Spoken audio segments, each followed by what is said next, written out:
Doctor ইউনূসের তৈরি এনসিপির নেতা নাসিরউদ্দিন পাটোয়ারির উপরে ডিম হামলা হয়েছে। তিনি বলেছেন তাকে কিল ঘুষি মারা হয়েছে ইত্যাদি ইত্যাদি নানা রকম অভিযোগ। তবে ভিডিওতে দেখা যায় যে তার উপর উপর্যুপরি ডিম নিক্ষেপ করা হচ্ছে বিভিন্নভাবে। কে এই নাসিরউদ্দিন? এই নাসিরউদ্দিন হচ্ছেন বাংলাদেশের একজন চার্টার্ড বেয়াদব।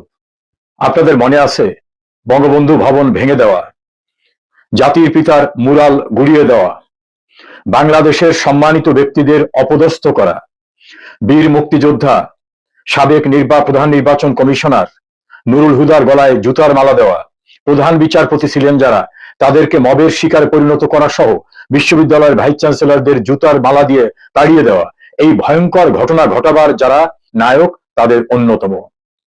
তার বেয়াদবি এমন পর্যায়ে পৌঁছে গেছিল যে তিনি কোনো কিছুর ভিতরে সীমাবদ্ধ না।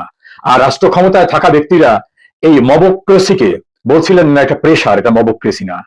এখন নাসিরউদ্দিন পাটোয়ারি বলছেন সেবাস, তাদের নিরাপত্তা চাইছেন।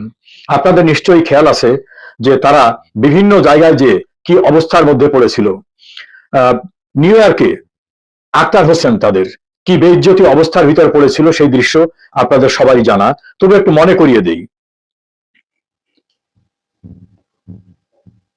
সিসি নুরুল হুদা গলায় কিভাবে জুতার মালা দেওয়া হয়েছিল।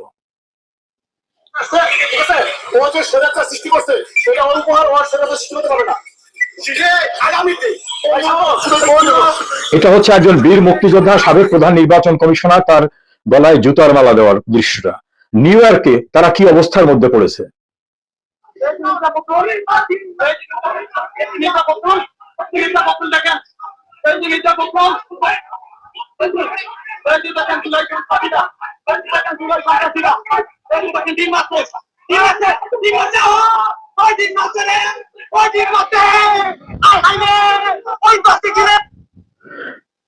এদের পৃথিবীর যেখানে যাচ্ছে সেখানেই তারা এইভাবে এই পরিস্থিতির মুখোমুখি হচ্ছে। তার অন্যতম কারণটা হচ্ছে বাংলাদেশে তারা যে মবক্রেসি করেছে এবং তাদের আচার আচরণ কথাবার্তার যে ধরন সেটা বেয়াদবির শীর্ষ স্থানে। তাদের কতগুলো চার্টার বেয়াদব আছে। একটা নাম হাসনাত আব্দুল্লাহ, সে যেভাবে হুঙ্কার দেয়, যেভাবে কথা বলে, এটা কোনো শিষ্টাচার কোনো ভদ্রতার ভিতরে পড়ে না।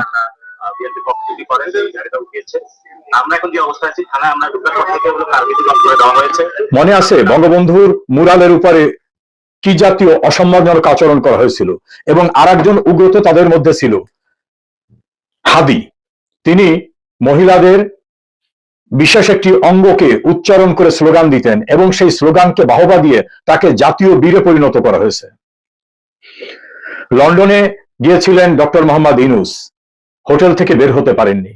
আজ দেখলাম পর্তুগালে একই অবস্থা, নিউ ইয়র্কে আক্তারের একই অবস্থা, গাজীপুরে হাসনাত আব্দুল্লাহর একই অবস্থা, কক্সেস বাজার গিয়েছিল সেখানে একই অবস্থা, গোপালগঞ্জে আর্মির স্পেশালাইজড ভ্যানে করে তাদের পরিত্রাণ পেতে হয়েছে।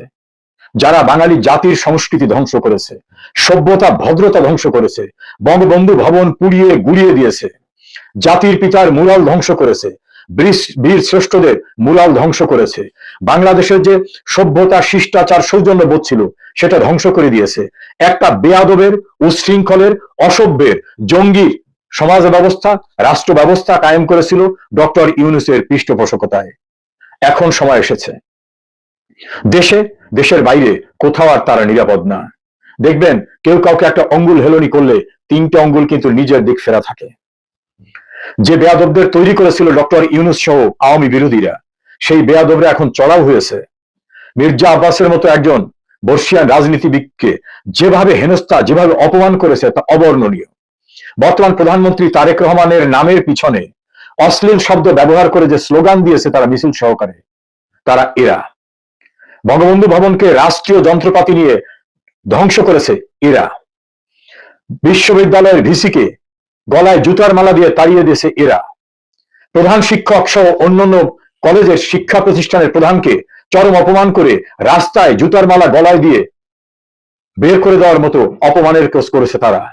একজন স্কুল শিক্ষককে জোর করে পদত্যাগ করতে বলায় তিনি রাজি না হয় তার সঙ্গে এমন আচরণ করেছেন যে তিনি হার্ট অ্যাটাক হয়ে মারা গেছেন।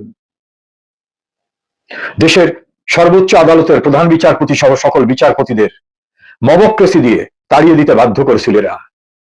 মবক্রেসির মাধ্যমে একটি গণতান্ত্রিক সরকারকে উচ্ছেদ করে অবৈধ উপায়ে মেটিকুলাস ডিজাইনে ষড়যন্ত্র করে ক্ষমতা দখলের হাতিয়ার হিসাবে ব্যবহৃত হয়েছিল এরা। একটি প্রচলিত শব্দ আছে, তোমাকে বধিবে যে গোকুলে বাড়ি শেষে। এদেরকে উৎসাহিত করেছে, এদের দল করতে দিয়েছে জামাত ইসলাম, এবং এদের পৃষ্ঠপোষকতা দিয়েছে ইউনূস, এবং ধারাবাহিকতায় বিএনপি। এখন তারা বিএনপির নেতা, বিএনপির নেত্রী, তাদের পরিবার, তাদের সম্পর্কে যে জাতীয় অশ্লীল অশ্রাব্য ভাষা ব্যবহার করে, এটা কোন রকম শিষ্টাচারের মধ্যে পড়ে না।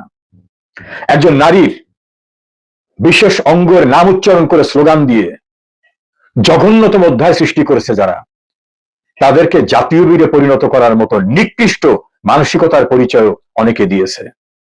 বঙ্গবন্ধুর বাংলাদেশ এটা ছিল না, শেখ হাসিনার বাংলাদেশ এটা ছিল না। সভ্যতা, শিষ্টাচার, ভদ্রতা, সৌজন্যবোধে পরিপূর্ণ ছিল এই দেশটা। এই বেয়াদব, উচ্ছৃঙ্খল, অসভ্য, ইতর, জঘন্য আচরণ করা ব্যক্তিদের যারা তৈরি করেছেন, পৃষ্ঠপোষকতা দিয়েছেন, এখন তারা তাদের উপরেই চড়াও হচ্ছে। পৃথিবীর কোথাও নিরাপদ থাকবে না এরা, কারণ এদের অপরাধ এবং পাপের বোঝা এত বেশি হয়ে গেছে যে এদের কোথাও ঠাঁই হবে না। সেটা এই পৃথিবীর যে প্রান্তেই যাক, আর বাংলাদেশি থাকুক। ইউনূস না হয় সাময়িক সময়ের জন্য বিশেষ নিরাপত্তায় আছে, এরপরে তার পরিণতি কি হবে? বঙ্গবন্ধুর খুনিরাও দাম্ভিকতা দেখিয়ে বলতো কেউ আমাদের কিছু করতে পারবে না। তাদের দাম্ভিকতা চূর্ণ হয়ে গেছে, মাটিতে মিশে গেছে। মুক্তিযুদ্ধে ভয়াবহ অপরাধ করা যুদ্ধ অপরাধীরা কিন্তু দাম্ভিকতা দেখিয়ে দেশের রাষ্ট্র ক্ষমতায় বসেছিল। ব্যারিস্টার রিজাউল করিমের গুরুত্বপূর্ণ বিশ্লেষণ।